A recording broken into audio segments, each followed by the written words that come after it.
From the Library of Congress in Washington, D.C.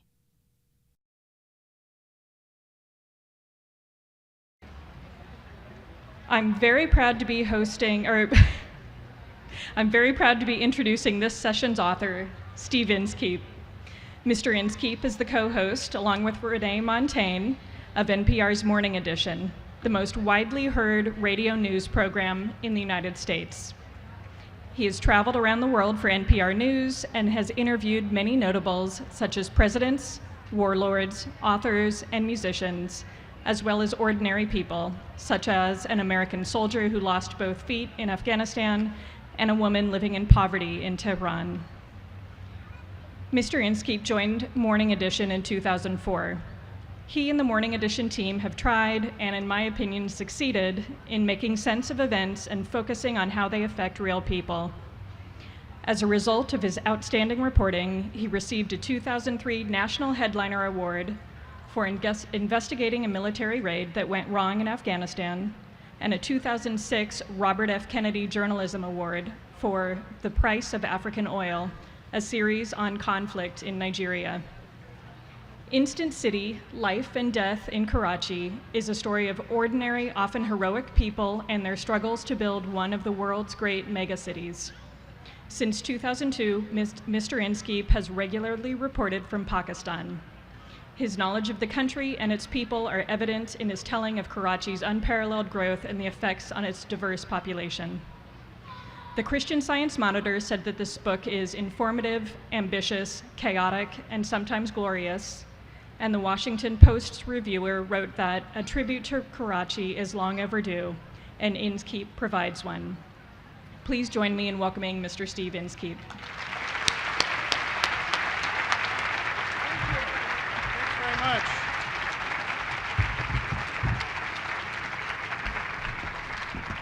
Thank you, Kristen. I appreciate that.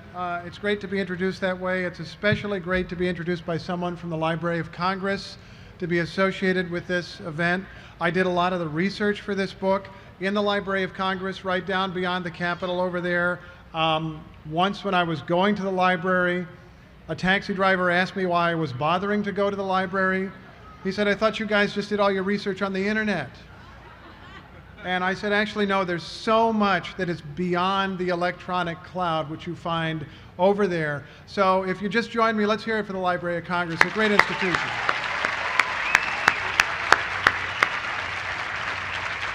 And thanks to you guys. Thank you for making this event happen. It was a great pleasure to do this book. It's a little different than I normally spend my days. And it's a great opportunity to get out and talk to people at events like this. This, for me, is a very late evening event, just so you know. People tend to ask, so I'll just tell you, I get up at about 2:45 in the morning.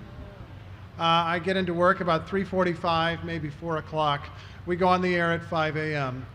When I tell this to people, they look at me like I'm a little crazy, which is fine. I have a co-host, Renee Montagne, as some of you may know. She's in California. Oh yeah, all right. Let's hear it for Renee. She is in California, which means she does the exact same schedule, only 3 hours earlier. So, and I've told this to Renee, by the way, when people look at me as if I'm crazy, I can remind them that all I'm doing is getting up early. What Renee does, actually, that's crazy. But she doesn't. Now, the only way when you work a program like this that you can avoid getting up at 2:45 in the morning is to have a hot story to go out and report.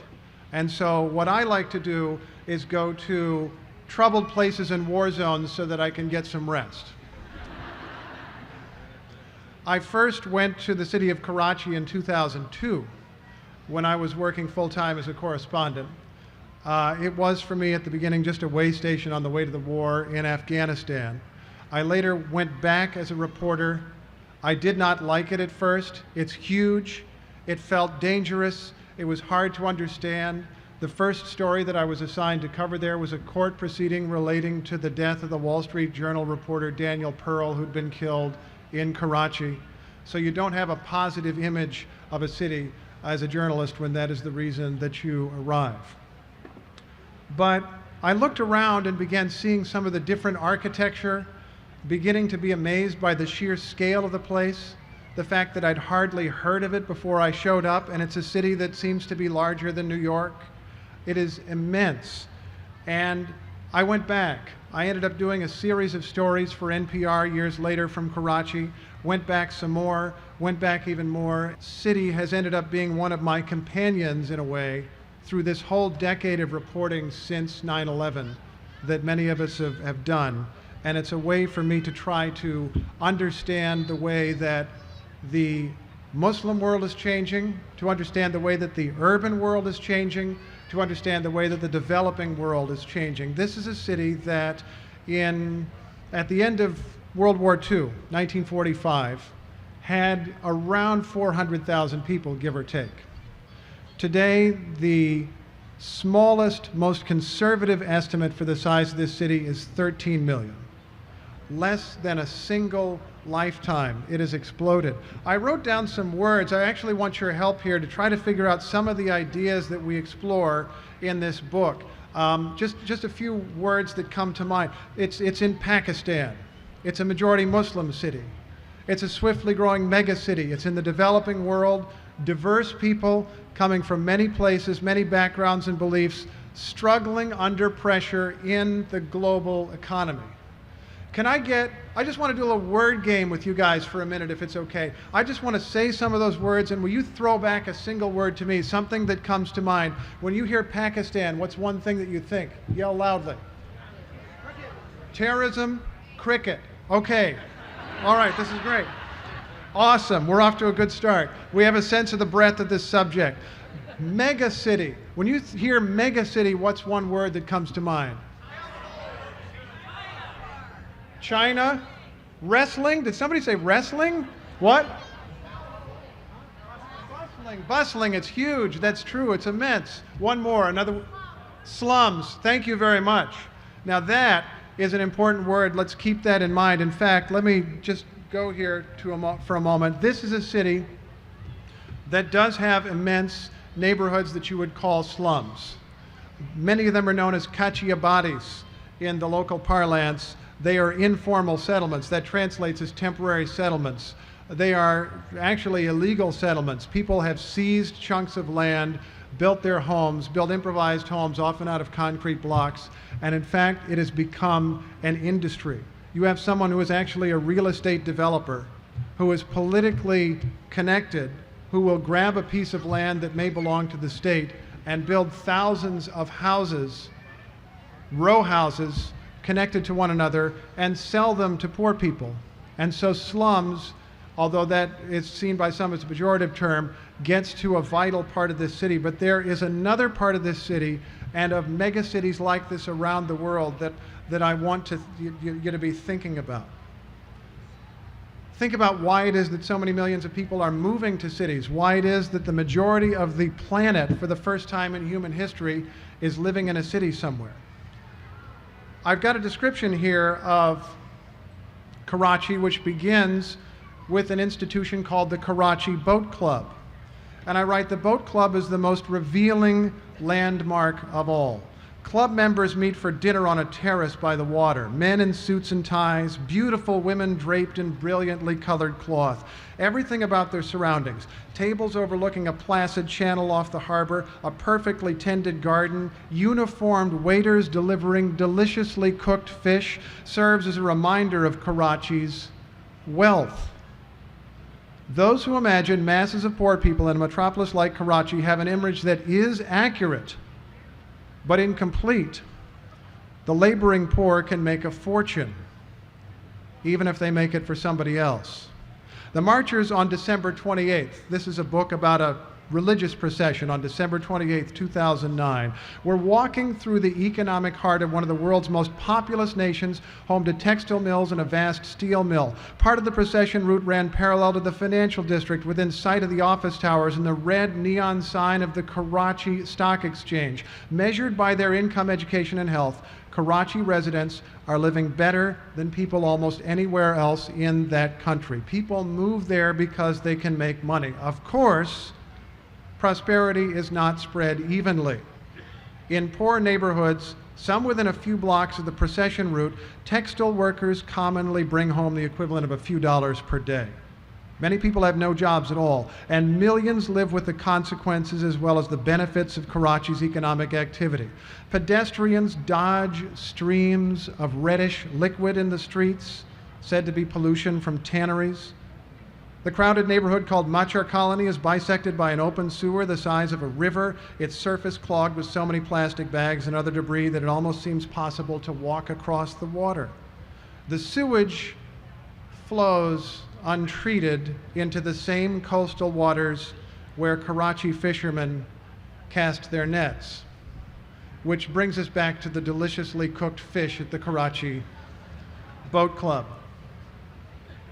I once was invited to lunch in Karachi by a wonderful old man named Ardeshir Kawasji, who was a shipping heir who then became a newspaper columnist and is a delightful conversationalist who would meet you, to invite you to his house for lunch and then meet you at the door in his pajamas, as if to signal that he really didn't care what you thought. He was going to be hospitable, but he was going to wear his pajamas and serve you lunch. And he had a cook, and the cook brought this amazing fish with mango, slices of mango on top. It was an amazing meal, even though throughout the time we were eating it, Mr. Kawasji, who is an expert on the city, was giving statistics on the hundreds of millions of gallons of raw sewage that go into the coastal waters from which this very fish had been taken.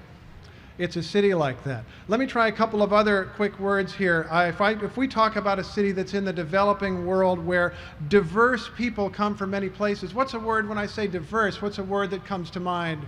Just shout them out if you have any. Diverse. What? Multicultural. Okay, that's one. Another, one more. What's that? Polyglot. Polyglot. That's a great word. I mean, I'm not even sure what it means. But it's an awesome word. Which is kind of the point. I want you to think about cities in the developing world as a collection of individuals who come from many different backgrounds and traditions. The same thing is true in the United States, and we understand that. We're getting more and more accustomed to the notion of diversity, more and more accustomed to the idea that this is a changing country where it may be, within a few decades, a majority-minority country, and in any case has an immense number of cultures, races, languages from all over the world. When you go to a city in the developing world, and Karachi is a tremendous example of this, you are liable to find that same kind of incredible diversity. Here's this city that we think of, if we think about its race, ethnicity, and religion at all, we think of it as an overwhelmingly Muslim city in an overwhelmingly Muslim country. And strictly speaking, that is true. It's 90-some% Muslim in Pakistan, and Karachi is probably not a lot less. And yet, there is an incredible variety of people. This is a city that at the end of World War II was actually a majority Hindu city. When India and Pakistan became independent nations in 1947, many of the Hindus left or fled to India. Muslims came by the hundreds of thousands to replace them, and yet Hindus remain. Christians remain in Karachi. Last year I was visiting the home of a gentleman who had Santa Claus painted on an inside wall of his house along with a Christmas wreath. You have different people within the Muslim faith, a wide variety of beliefs. Sufis are huge. There's a huge Sufi tradition in Karachi. You have Shias, who are a minority sect within Islam. And in trying to explain this polyglot place, this incredibly diverse place, and how it is growing and changing, I begin by telling the story of a single day. December 28th, 2009, when a minority Shia religious procession was going through the city. The center of Karachi in an old street called Muhammad Ali Jinnah Road. It's named after the founder of Pakistan. Thousands of people were walking along, and there was massive security, because there is always a concern about sectarian violence in this city, about violence between the different religious groups. About 5,000 police were there, about 1,500 paramilitary troops, known as Rangers were there. That's the kind of city it is. You have troops with pickup trucks with machine guns mounted on them to help keep the peace. They blocked off every side street. There was only a couple of ways to get into the procession route and one way to leave at the end. It was a completely secure environment. Thousands of people were walking down the street.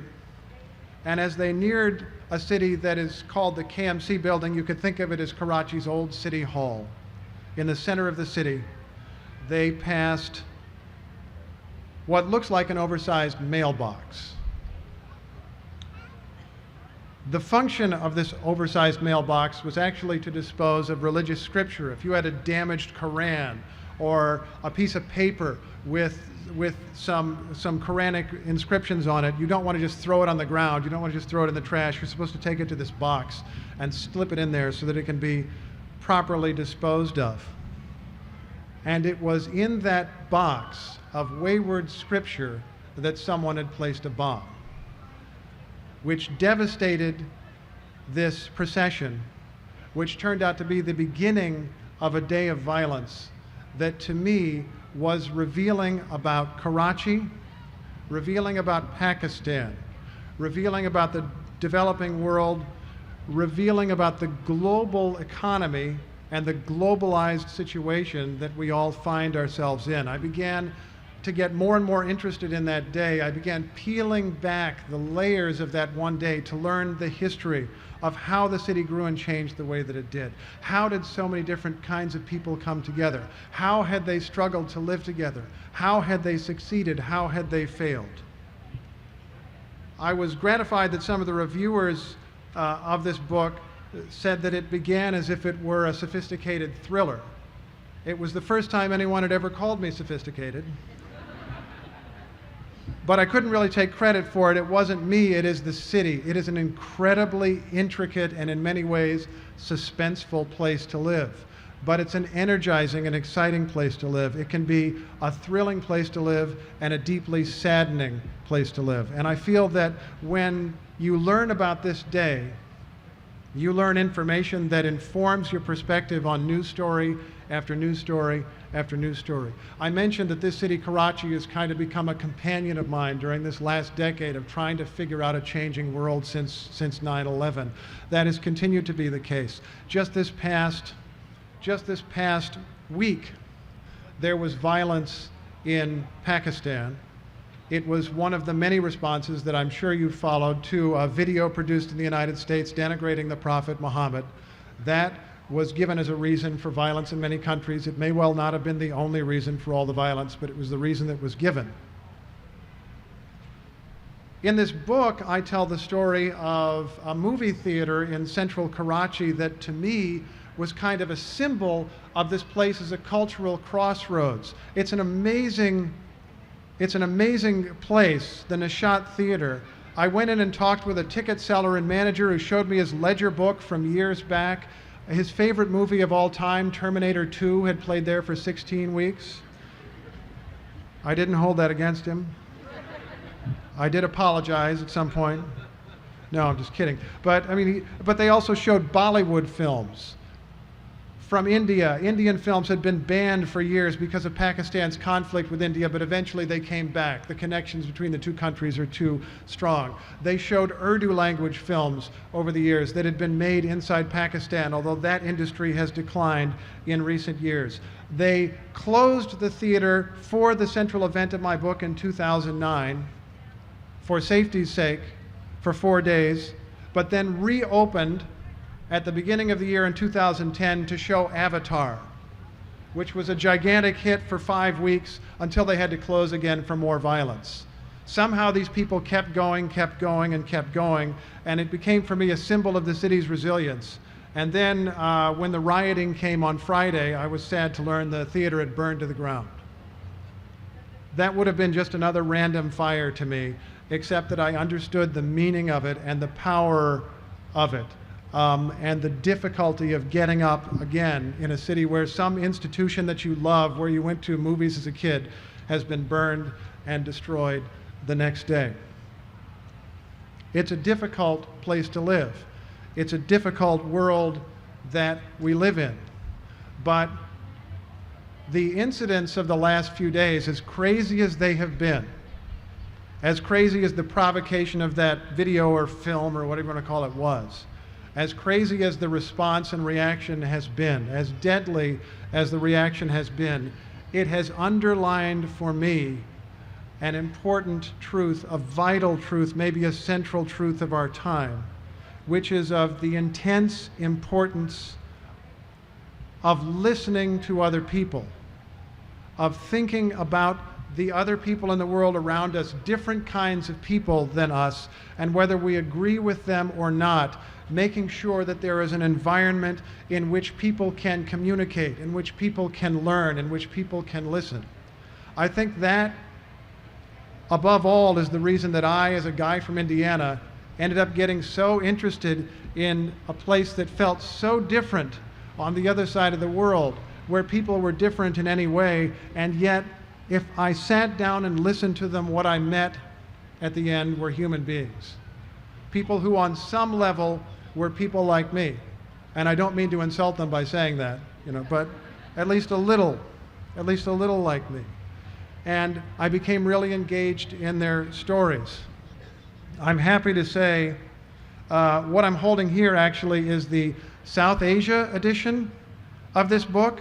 A separate edition was made in India, published in India, sold in Pakistan, and it's gratifying to me that this book is being read in the United States. It's being read in Pakistan. It's being read in both places. It is an attempt to listen. It's an attempt to reach across the divide. It's an attempt to understand our fellow human beings as human beings. This is a violent city. It's a city that's been beset by terrorism. It's a city that's been beset by misgovernment, and yet it's a city where people get up in the morning and make a living. It's a city where people continue coming to work jobs in a factory for $3 a day, $4 a day, $5 a day. The other day, some of you may have followed the news, hundreds of people were killed in factories where there were fires, where the exits had been blocked. For those who study American history, this would be a very familiar story. You may have learned the story of the Triangle Shirtwaist Fire. Some of you are nodding, you know. Yes, you know this story. It's a familiar story.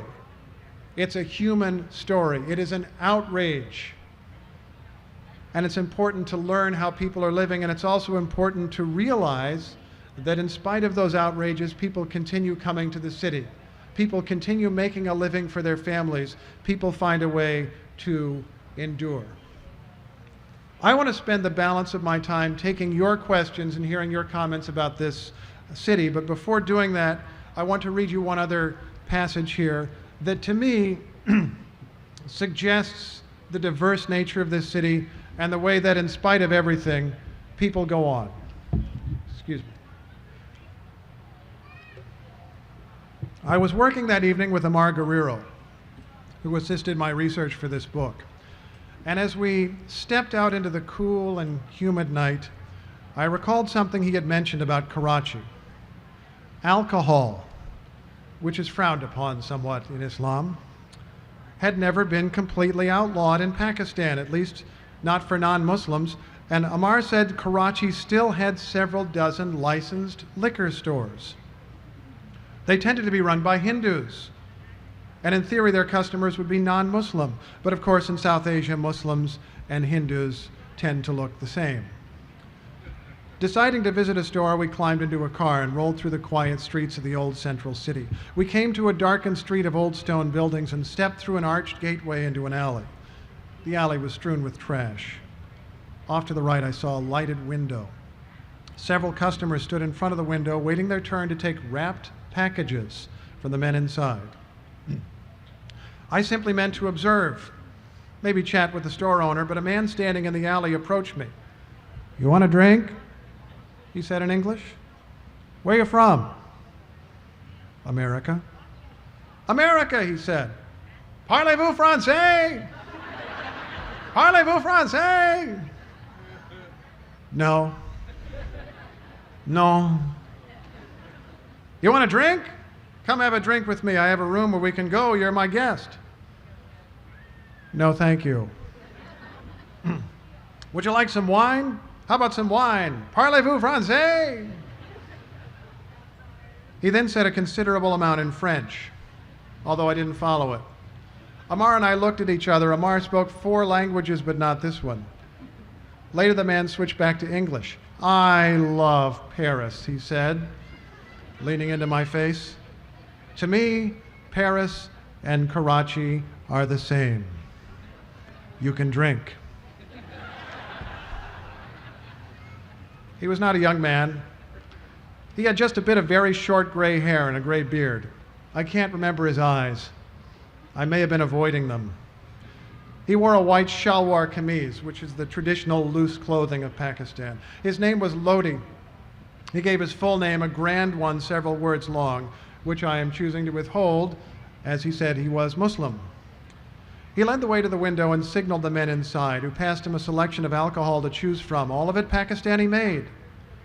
I declined all the bottles, saying I preferred beer anyway. Of course, Mr. Lodi turned back to the window and came back with 2 tall boy cans, blue with gold lettering, or so they seemed in the awful light. Each can said, Marie's Millennium Brew. It came from an old brewery up near Islamabad. I tried to pay, but this could not possibly be allowed. I was in Pakistan. I was a guest. Mr. Lodi was still insisting that I come to his room. You are my guest, he said. Amar and I shrugged. We were here to learn. Mr. Lodi had, of course, taken a beer for himself, and he led the way into one of the darkened stone buildings down a short, dim hallway.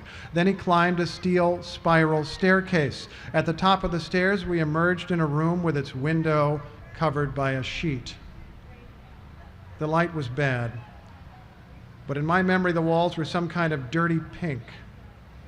A dirty sink hung on one wall. An old television set dead in a corner shelf. A thin, flowered mattress lay on the floor. And on this mattress, 4 men sat playing cards. The card players, I came to learn, were employees of the liquor store. They were all Hindus, and little posters of 2 gods hung on the wall above them. One of the pictures was of blue-faced Shiva, the god of destruction. The workers spent their downtime here. Mr. Lodi was apparently such a regular customer that he knew all about their break room, which he must have used so often that they barely noticed him when he came in. We sipped Millennium Brew and talked for a little while. Mr. Lodi offered a theory. You can tell the psychology of Karachi by the way it drinks, he said. I asked if he meant that liquor sales go up when people are distressed. Yes, he answered. That was exactly it. Let's ask the employees, I said. And we inquired of the card players if this were true. Do sales go up when there is violence or trouble in the city? No, they said. It's a steady business. Now, thank you.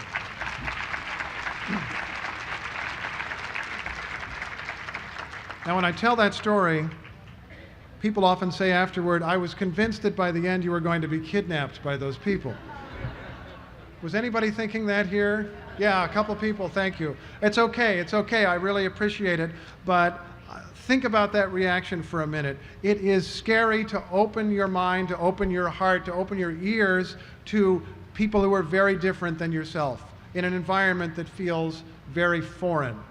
But quite often when I have done that as a journalist, as a writer, what I've found on the other side is a human being who welcomes me, who often treats me better as a foreigner than he might treat someone from his own country, and who is eager to tell the story, who is eager that someone is listening, which is something that we can all do here at home and abroad. The book is Instant City. Thank you very much for coming. I appreciate it. All right. Thank you. And I've tried to leave some time for your questions. I guess there's a couple of microphones out here. I'm not sure how we're going to do this, but if there are people who have something that they want to ask, why don't you, there's a microphone right here. Just come on down. That's great. Unless you're just leaving with your tote bag, which is also fine. If you have a question, just go ahead and line up. That's great. There's multiple microphones. I'm going to start here in the middle. Please just say your name so that we can get to know each other ever so slightly. Go ahead. My name is Renu. Hi, Renu. Hi. My question is, Mumbai is topographically situated the same as Karachi. Uh-huh. Have you been to Mumbai? I have not been to Mumbai, but I'm told, and from what I read, the problems are very similar. And I think that's a really important point. Two gigantic cities that have developed on the same coast, a few hundred miles from each other, and they are presumed to be wildly different because there's a borderline between and two countries that have fought wars against each other. And countries that have governments that from time to time have taught their people that the people on the other side of the border are the devil. I got a note from a woman in India who said, I've never been to Karachi, and I think she actually used the word devil. I thought they were all devils over there. And then I read your book and I realized actually it was a lot like my home city. It's a lot like Mumbai. And you discover that these are two countries that were separated at birth, that still have many family connections, that still have an immense curiosity about each other. The thing that Pakistanis seem to want more than anything else is to visit India sometime, and many do. And I haven't been to India, but I'm sure if I was there, I would hear people who are curious about Pakistan. And you discover again the notion of listening to the story on the person on the other side of the border, whether it's a real border like that or a metaphorical border like that, is an important thing. Thank you. Let's go over here. Go right ahead. Say your name. Hi, my name is Lisa Schaefer. Hi. And before I ask my question, I did want to let the audience know that there will be an event at the Martin Luther King Library on November 6th at noon to talk live with people from Afghanistan, not from cool. Pakistan, but from Afghanistan, poets That's and great. filmmakers. Excellent. Yeah. Excellent. One of the And- most fascinating countries on earth. Go ahead. Yes, and you can go to gurutapas.com. I wanted it to be Guru Cafe, but that was taken. Gurutapas.com, you can look at some more information of how to. Do I get to collect an advertising fee for this? It's free to go to this event, so That's yeah, okay. you can have This is 100% of the revenue. This is sort of like on the radio, I talk for 7 or 8 minutes and somebody breaks in with the traffic and the weather and everything else. No, go ahead. So what I'm wondering is, I've never been to the Middle East. I've been to China, and I was bigger and taller than everybody there, and whiter, and everybody would say hello, hello, hello, hello, and I thought, what if I spoke French? What if I didn't speak English? But I was wondering, since you were there much longer in Pakistan, much longer than I was in China, were there advantages and disadvantages to being not like the people who live there? Yes. That's it. No. Seriously, I mean, no, the disadvantage is, even if you study the language, and I studied some Urdu, you're not going to be as expert as someone who speaks it every day. You have not lived this culture your whole life. You are an outsider. You have not had endless conversations with insiders. Those are the disadvantages. I would suggest respectfully that the advantages, if you do it well, can be the same. People who read this book will judge whether I did it well. But I would like to think that if you are a curious outsider asking basic questions, that you can turn that disadvantage into a strength because you're asking basic fundamental questions that maybe the insiders and people who've lived there their whole lives have stopped asking. And really ordinary questions can lead to the most profound stories. And Karachi is the kind of place where you say, hi, how are you? And the person will tell the most unbelievable story you've ever heard in your life. Go right ahead, please. Hi, Steve. My name is Candy, and I'm so excited to talk to you because I'm from Indiana, too. All right, okay. Where in From Indiana? Indianapolis, and I went Okay. to Ben Davis High School. Oh, well, I won't hold that against you then. I went to Carmel. We had a little rivalry. I know, that's why I said that. Yeah, all right. But ever since I graduated from Marion College, if you know where that's at in Indianapolis, Yeah. Indiana, I have always been really into NPR radio, and just because of you guys, it has made me a very global citizen. And no matter what country I am in, I always tune in via your website. Awesome. That's great. So I just want to say thank you for your contribution Thank you. and for educating us globally, because it's really important to be global citizens nowadays. We cannot live in a box. Thank And you. So thank you so much. That's all I Thank want you to very say. much. Thank All you. right, thanks. She's right. You can get your iPhone. There's an NPR app, and you can listen to any NPR station in the country at any time. That was the latest commercial interruption. Now, a little traffic, and then go over to you. Is there a mic over here, by the way? These are the only two mics, right? Okay. All right, go ahead, sir. Hi, I'm Jamie. Hey. I just had a quick question regarding the nuclear security, especially after the attack a few months ago. Were you Right. able to glean any information either on background or just being around the city that you saw? About the I nuclear don't, security? I mean, I've covered other news stories in Pakistan. I've talked with security officials. I haven't covered nuclear security that specifically. I will acknowledge that it's a little creepy. And one of the stories that I covered when there last year was the gradual revelation that the Pakistani military has had to deal with, that they may have problems in their own ranks with Al-Qaeda infiltrators. There was a case of some suspected infiltrators that they arrested, and then they discovered that Al-Qaeda seemed to know where they were moving these people, like they still had people on the inside giving them information. And that is scary. Now, with that said, it seems to me that there are probably more immediate, more definite problems to deal with in Pakistan. The insurgency that people have to deal with, the sectarian violence, the chaotic state of the government, the chaotic state of politics there.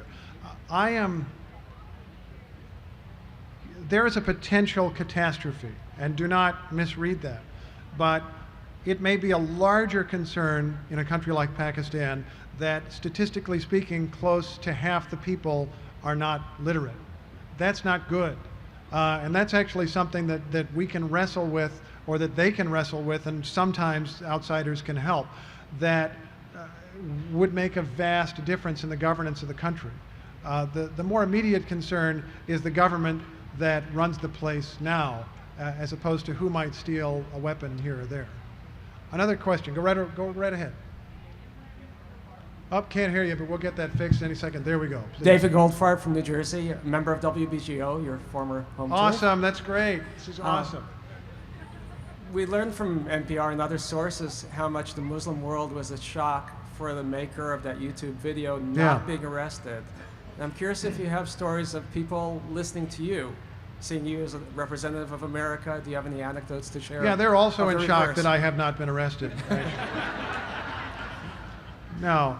You mean, well, you'll clarify it if I don't quite understand your question. You mean trying to get across that cultural divide? That No, lack trying of- to get you yeah. know about, I know mean, you better as an you know, American. I wasn't in Pakistan or in a Muslim country the last couple of weeks, but it's happened a lot that whatever the news is, whatever America is doing or perceived to be doing at the moment, if someone meets an American, they immediately have an opinion for you, they immediately have questions for you, and you discover that even though you are not working for the United States government, you are treated as though you are a diplomat.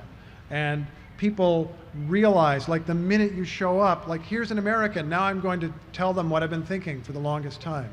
And there are a lot of important things to realize about that. One is that, I mean, they have such strong opinions, and they'll be arguing about seemingly obscure things. I mean, years ago, I was stopped by people in Pakistan and would say, why is it that you guys stopped the sale of F-16 fighter jets to us? And I'm like, what? And it turns out this is a big controversy, which I've learned a lot about since, and I think we ended up selling them. But people were very well versed in US-Pakistan relations, and they were thinking about it before I suddenly showed up. And you realize that for better or worse, people in other countries think about the United States a lot. Probably a lot more than we think about people in other countries. It is like we are this giant elephant rolling around asleep sometimes, and the other animals, you know, in the zoo are aware of this giant rolling around elephant, but the elephant may not know always what's going on. And I try to answer those questions as factually as I can. I try to impress upon them also, I'm not a representative of my government. That's not my job. I'm there as an American. And that's a distinction some people get, some people may not get. And I just try to communicate. I try to listen to what their concerns are and take it back. I try to answer whatever questions I can answer and get information back the other way. I encourage people to grab a chance to visit the United States when they can, and it's not always easy to get a visa when you're in a country like Pakistan to the United States, which is unfortunate, but it can be done. And that kind of communication is really vital. Is this what you were asking about? Yeah, I think part of it was that you talked about the importance of listening to the people there, Yeah. and I'm wondering if they really had heard you. Do they listen to us? Yeah. I think they listen when I talk to them, And I think we haven't always necessarily reached out or tried to communicate. And that's a problem that has periodically over the last decade been recognized by the government. Efforts have been made to address it, not necessarily all that well.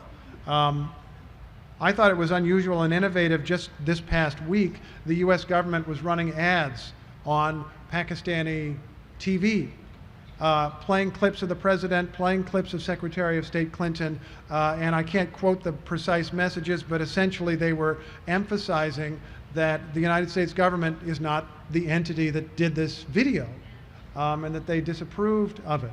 And you know, it's not an invasion of the freedom of speech of the video makers to actually use your own freedom of speech to say the video is lousy. That's okay. That's allowed. So there are efforts to communicate, and people want to know, but it is a tough environment. In Pakistan in particular, there's a huge, boisterous, free-ish media, which is really interesting to follow, but it's sometimes things that seem to us like voices of reason don't always come through the loudest. Go right ahead, sir. My name is Jim, and I don't know how often you get back to Pakistan, but I was just wondering, when you visit there, do you fear for your safety? And as our relations have deteriorated, has that increased over time? I'll answer that. Let me just mention, the people who are standing now, I'll take your questions. I've been given the 2-minute warning, but I'm just going to try to quickly go through these questions. I get a little nervous sometimes, but basically I go to a place like that. I find a good place to spend the night. I go out during the day. I interview people. I come back, and you discover that that's really all you need to do. You can't put yourself behind a wall of security. You can't hire gunmen. It just doesn't make any sense as a journalist. And what you discover when you do that is the overwhelming majority of people you go to, even in a deeply troubled place, are going to take care of you, will treat you courteously and kindly. And that most of them will do that because they're good people. But I've been in Afghanistan sitting in a room with Taliban guys who, you know, I mean, in Afghanistan, there's this culture of hospitality, and if someone comes across the threshold of your house, you are sworn to make sure that they're never harmed, and they have to bring you tea. So you want to interview the Taliban guy, he really wants you to leave, but the tea hasn't come yet. And so you get to listen to him rant for a little while until the tea comes, and then you leave. You discover that people, even in places that seem scary to us and that are definitely unfamiliar to us, are fundamentally civilized people, fundamentally good people who are going to look after you. Go right ahead, ma'am. Hi, my name's Laura Christensen. So you spoke to this a bit in the previous question regarding free speech and the right for this film. Germany is currently having issues with the film is trying to be released and shown in certain communities in Berlin. And do you think that it's the job for the international community to try to step in and moderate this, or do you think that free speech is just going to take over? Let me qualify my answer a little bit by stating that I'm a journalist, so it's not my job to go out stating really definite opinions about that, but let's think about that for a moment. I would suggest that question, you know, are we absolute on free speech? Are we not absolute on free speech? First, in the United States, we're not totally absolute on free speech. We have a really strong right in the First Amendment that is then balanced against other rights. And sometimes, usually, the First Amendment wins, occasionally it doesn't. So if people want to argue about exactly where to draw that line, that's an argument you can have. But the other thing to remember is that this video, have people seen it? Have you seen any bit of this? You look it up on YouTube. This video is so bad. This video is so terrible that I think it is a legitimate question to ask, how important is it really? How important is it really? And I think that's something that we always have to ask when people are saying ridiculous or outrageous things. Do we wish to be provoked by something that is intended to provoke us, or do we wish it to die the natural death that it probably deserves? Go right ahead, please.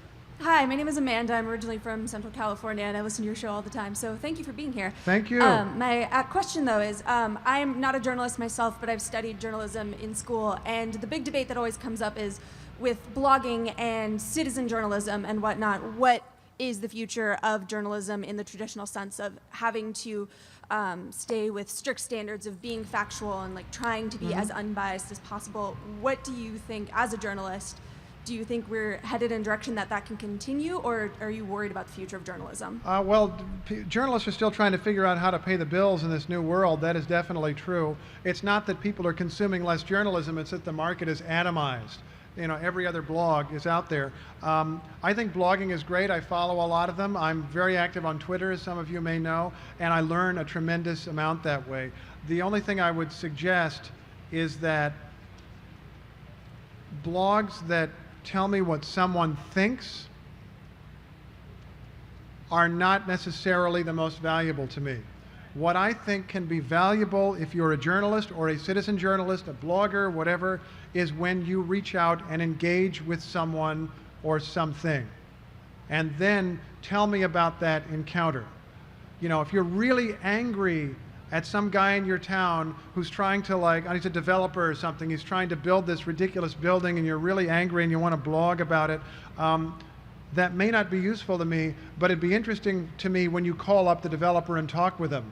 Tell me what he said and tell me what you think of what he said. Then there's a dialogue going on. Go to a public meeting where the guy's been forced to make his case and tell me what the response was there. Give me a sense of that scene. Then there's a dialogue going on. I think when those kinds of things are happening, any way that we can figure out how to pay the bills, we're adding something to society and not just adding a bunch of hot air. One more. Oh, there's two more questions over here. Okay, go right ahead. Hi, Steve. Yeah. I'm Bernie.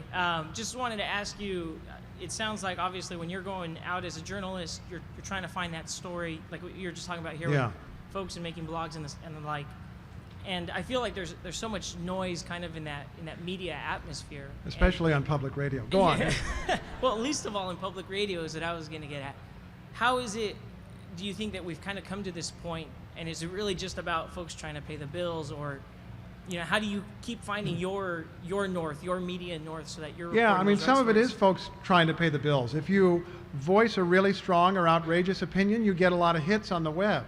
And you can see that immediately. You immediately get that kind of cocaine rush of excitement that thousands of people hit your website, hit your blog, or that your tweet was retweeted hundreds of times.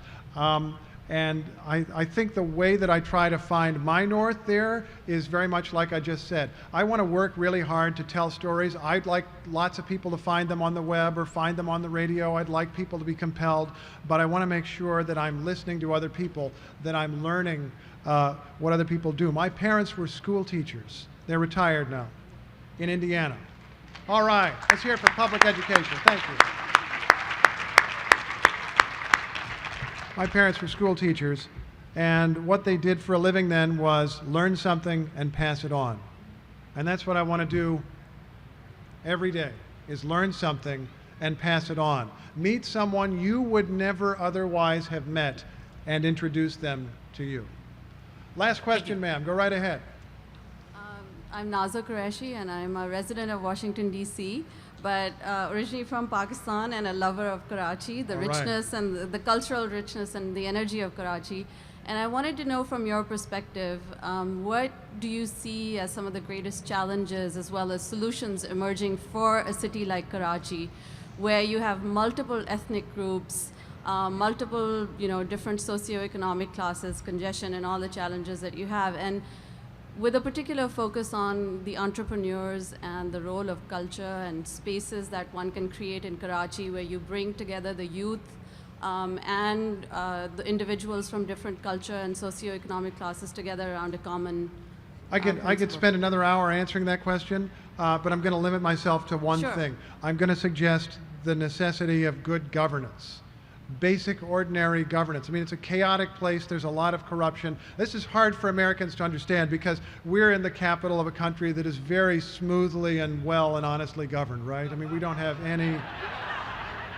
any experience with difficulty in governance. There are tremendous conflicts in Karachi, the only difference being that instead of killing people with words, they may kill their opponents by killing their opponents from time to time. And it's a city where a lot has happened, where events happen so quickly, things churn so quickly. I mean, it's beyond a 24-hour news cycle. It's like a 24-second news cycle, as The Onion once put it. And it's a great challenge. And I think that if you were to wish one thing for a rapidly growing city like that, It would be ordinary, stable, honest, boring governance. Thank you very much. Thanks for coming out. Appreciate it. Thanks. And thanks again to the Library of Congress. This has been a presentation of the Library of Congress. Visit us at loc.gov.